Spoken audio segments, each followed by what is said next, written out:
এত সব কিছুর মাঝেও কোথায় যেন একটা শূন্যতা কাজ করে। সব কিছু পাওয়ার মাঝেও যেন কিছু একটা নেই, কিছু একটা হারিয়ে যাচ্ছে। কেন জানি নিজেকে বড্ড বেশি একা লাগে। ঠিক তখনই বুঝে নিবেন আপনি আপনার রবের ইবাদত থেকে অনেকটা দূরে সরে আছেন। আবার এমনও হতে পারে আপনি সম্পূর্ণ মনোযোগ দিয়ে ইবাদত করছেন, একেবারে দায়সারাভাবে সালাত আদায় করছেন, আর রাত দিন পার করছেন নিদারুণ এক উদাসীনতায়। কিছু শূন্যতা থেকে গেছে আমাদের সবার মাঝেই, যে শূন্যতা শুধুমাত্র আল্লাহ ছাড়া আর কোনো কিছু দিয়ে পূর্ণ করা সম্ভব নয়। তাই নিজের এই করুণ মুহূর্তে নিজেকে আল্লাহর কাছে সঁপে দিন। যেভাবেই সম্ভব নীরবে ফুপিয়ে অথবা হাউমাউ করে আল্লাহর দরবারে ইচ্ছে মতো কাঁদুন।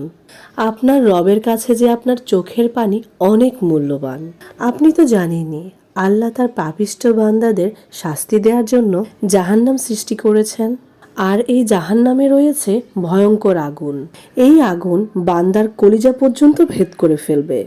আর এই আগুনকেই দুনিয়ার সাগর, উপসাগর, মহাসাগর কোনো কিছুর পানি দিয়ে নেভানো সম্ভব না হলেও আপনার চোখের এক ফোঁটা পানিতে এই আগুন নেভানো সম্ভব। সুবহানাল্লাহ! আমাদের রব আমাদের চোখের পানিকে কতটা ভালোবাসেন আমরা কি কখনো কল্পনা করেও দেখেছি? তাই আমাদের খারাপ সময়গুলোতে গান শুনে সময় নষ্ট না করে আল্লাহর কাছে চোখের পানি ফেলে ক্ষমা চাওয়া উচিত।